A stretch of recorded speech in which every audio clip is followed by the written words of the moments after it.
where are they headed, and what are the individual stocks that you recommend right now? Afternoon, Mangalam. See, the overall trend for market is positive as of now, but we can see some kind of profit booking happening at the higher levels.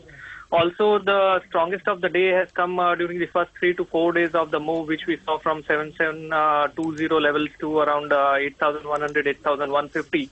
And post that, there is some kind of divergence that we are witnessing now on the hourly and 30-minute chart. So, given that, I think the markets are headed higher, but it's going to be stock-specific activity which we might witness. And mid-cap and small-cap stocks are the one where the buzz is happening as of now. So the first pick as of now for us is M&M Finance. This stock has managed to bounce back sharply from the levels of 300 and has also managed to touch the new high. So I think there is already some buzz going around the financial stocks, and this should continue to move higher. So one can buy M&M Finance, keeping a stop loss of 320 for the target level of 360. The next stock on the buy side is GNFC.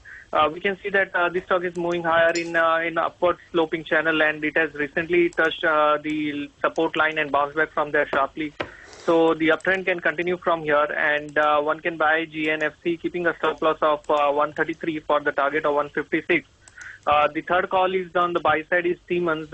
This stock formed a small flag pattern in the previous session, and today we can see a breakout out of the flag pattern, which is normally a continuation one, and price should normally travel to the distance as much as it has traveled prior to the pattern. So that is a target of 1290.